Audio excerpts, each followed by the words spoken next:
I know people at home are fed up with politics. I hear you, and I want to be honest with you. We have not been good enough, and we need to be better. 英国又换首相了。7月20日，在无对手挑战情况下上任的工党新党魁伯纳姆正式入主唐宁街10号，成为英国10年来的第7位首相。As a northerner, not too bad, but proving yourself in a city is a bit different to proving yourself in a country. 10年前，英国人为脱欧投下选票，10年后，从卡梅伦、特蕾莎梅、约翰逊、特拉斯、苏纳克，再到斯塔默，首相一个接一个离开，人们期待的改变却始终没有出现。经济增长停滞，公共服务吃紧，社会分裂加剧，民众不满越来越深。All negative. Every promise that was made has been broken. The fundamental lesson is not to promise a referendum on an issue which ends up in a completely counterproductive policy, both economically and diplomatically. You need politicians that have the political skills, the determination to break out of that doom loop. 本期世界大解说为你剖析，为什么首相换了一任又一任，却始终治不好英国。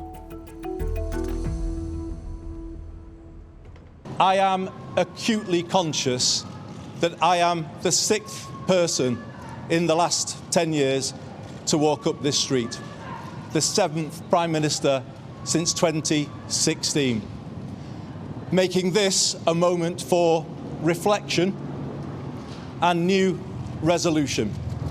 Britain needs to show the world that we can regain our stability once again. 英国政坛再次把厚望寄托在一个人身上。56岁的安迪·伯纳姆出身工薪家庭，曾担任文化部长、卫生部长。2017年离开国会后，连续3届当选大曼彻斯特市长。在他任内，大曼彻斯特经济增幅达到全英的2倍。疫情期间，他曾公开挑战时任首相约翰逊，为英格兰北部争取更多财政支持，因此人送外号北方之王。 He is seen as a good communicator. He seems to be able to connect with ordinary people, and he seems to be able to offer some hope and sense of direction that Keir Starmer was unable to provide. He also has a record working in local government of getting things done by bringing different interests, private and public, together. 过去9年，伯纳姆一直在地方执政，没有卷入威斯敏斯特内斗，也因此保住了政治信用。他主张中央放权，认为英国最大的症结在于权力过度集中。从住房、交通、公共服务到产业发展，地方应该拥有更大的自主权。他说，英国已经走了几十年的弯路，现在应该重新让经济为普通人服务。I am going to do things differently. I am going to break with the more of the same approach that has got us here. I am going to give Britain the circuit breaker it needs. By building a more collaborative politics in Westminster, by taking power out of the centre and putting it in the hands of the people and places who can use it best. The UK is excessively centralised in a way which in some ways is quite damaging and has inhibited local economic development. This has been widely recognised across the political spectrum in the UK for at least the last 25 years. So there's nothing new about the analysis. What's new is that Burnham seems, unlike his predecessors, to be much more serious and committed to actually the sort of meaningful devolution of power, including fiscal responsibility for taxes and spending at a local level in a way which previous governments have not been prepared to do. 这次让英国再次幻象的导火索不是全国大选，而是一场地方补选。今年6月，伯纳姆在马克菲尔德选区胜出，重返议会。他击败的是当时全英民调第1的极右翼政党改革党候选人肯尼恩。这一战使工党党内风向迅速改变，超过300名议员支持伯纳姆竞选党魁接棒首相。执政仅717天的斯塔默被逼宫，只好黯然辞职。You need a sustained period in which governments are actually behaving responsibly, taking the right decisions for the medium and long term, which in turn, if successful, will generate economic growth and hopefully feed back into improved governance and more confidence in our political institutions. And that is the test which, unfortunately, the Starmer government failed. 就在不到2年前，斯塔默还带领工党创造了20年来最大的胜利，全国大选中拿下2/3议席，重新执政。但这场胜利更多来自选民对长期执政的保守党的失望，而非对工党的期待。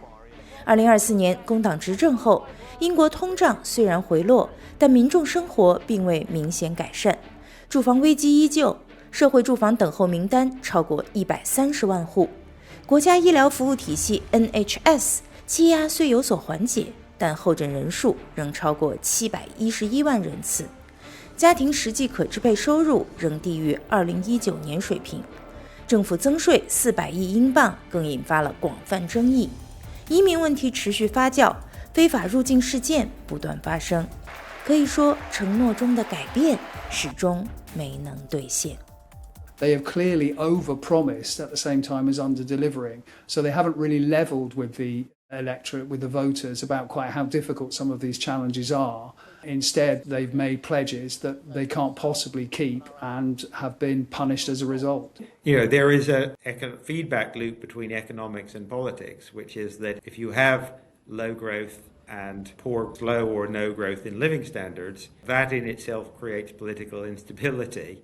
It makes it harder for governments to take longer-term decisions. It makes it harder for governments to deliver good quality public services. And that in turn further damages growth. 过去10年，英国走马灯般换了7位首相，几乎没有人能够完成任期。有人因为脱欧倒下，有人因为诚信问题倒下，有人因为财政政策倒下，也有人因为民意流失倒下。David Cameron was obviously rather complacent in calling a referendum on Brexit when he thought he would be able to win it, but actually it was always going to be close, and of course he lost that gamble. Theresa May was really not a particularly impressive communicator. She also, I think, tried to compromise too much with her own party rather than reaching across Parliament to get some kind of consensus deal on how we would leave the European Union. Boris Johnson was simply completely unqualified to be Prime Minister. He was desperate to lead the country, but he had none of the qualities necessary to do that job. He made a complete mess of COVID. Liz Truss, who took over from him, an ideological zealot who tried to go far too fast and blew up the economy, or at least the Conservatives' reputation for the economy. And then Rishi Sunak really dealt quite a bad hand, but again, could easily be portrayed as someone quite out of touch with the electorate, an incredibly wealthy individual, and someone who was really too scared, I think, to depart from his predecessors, Johnson and Truss, and the way that they'd run the country.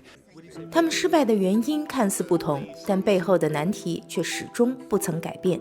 英国经济已经10多年没有恢复活力。At the moment, our growth rate is between 1 and 1.5%. He's really going to have to get it somewhere above 2%, ideally towards 3%. That's quite difficult to do in just a couple of years. 与此同时，脱欧之后，英国失去了欧盟共同市场，贸易成本上升，企业投资更加谨慎。The UK economy has been in a period of relatively low growth since the aftermath of the 2008 financial crisis. In the 15 years or so since then, we've grown at less than half the rate that we did over between the end of the Second World War and 1997 or so. The global financial crisis did hit the UK quite severely because of our dependence on the financial sector. But in the aftermath, the incoming Conservative government engaged in unnecessary fiscal austerity, cuts to government spending and to government investment that damaged the economy, then was compounded by, of course, Brexit, which has done significant economic damage. And since Brexit, we've had a lot of political instability, which means that we've had very poor governance. We've had governments that have been incapable of making decisions, put off making decisions. Well, I think the fundamental lesson is not to promise a referendum on an issue which ends up in a completely counterproductive policy, both economically and diplomatically, which has destabilised the parties right across the ideological spectrum. 长久以来，英国政治就是工党和保守党的竞争。如今，越来越多选民却开始抛弃两大传统政党，极右翼改革党迅速崛起，左翼环保政党绿党、中间路线的自由民主党以及苏格兰民族党都不断蚕食两大传统政党的支持基础。最新民调显示，改革党支持率已经超越工党和保守党。然而，英国采用的仍然是领先者当选的制度。2024年全国大选，工党只获得约1/3选票，却赢得了超过60%议席。We have an electorate now who have been disappointed by the mainstream parties, who are much less loyal to the mainstream parties than they used to be, much more volatile, in other words, prepared to chop and change between elections. MPs themselves realise that that is the case and therefore lack the patience perhaps that their predecessors used to have. As soon as their leaders run into trouble, then MPs begin to worry because the electorate is so volatile and then begin to agitate for their replacement. So we have had this ridiculous revolving door. 越来越分散的选民，配上几十年不变的过时制度，英国政治开始出现越来越明显的代表性危机，也进入了一个更加碎片化、更加不稳定的时代。We have a strange situation now in which we have a first-past-the-post system which is supposed to deliver strong two-party Westminster-style government, but doesn't seem able to do so. And there is a big mismatch between the party system on the one hand, which has fragmented, which has to some extent exploded now. On the other hand, the electoral system, which is not supposed to allow this to happen. And I think the 2024 election in some ways crystallised some of the concern around that, since Labour was able to win around 2/3 of the seats in Parliament with just 1/3 of the votes. And that, I think, does call into question the legitimacy and the fairness of the system. 伯纳姆承诺重新工业化，增加住房供应，改善公共服务，加强地方自治，几乎每一项都是英国最需要的改革，但每一项都需要更多的财政支出。英国政府债务已经达到 GDP 的 95%， 财政纪律又限制了政府举债。可以说，英国今天最大的困境不是不知道应该做什么，而是知道应该做什么，却越来越缺乏资源去完成。Britain's economic and fiscal position mean that restoring growth will be much harder and will require sustained effort, not just over a period of years. We have to build more houses. He has, again, set out a commitment to doing that, and I think it is serious and realistic. But previous governments have also said they want to do it and failed to deliver. So a real focus on actually ensuring that we do indeed build houses and build other infrastructure and not just talk about it. I think that will require sustained political attention and capital, which has not been the case previously. 10年前，英国用脱欧寻找新的方向，10年后却仍在频繁更换首相。伯纳姆能否打破这个魔咒？ These problems are very difficult.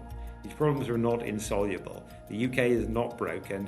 We are a functioning, advanced market economy with a long history, a huge number of advantages. You need politicians that have the political skills, the determination to break out of that doom loop.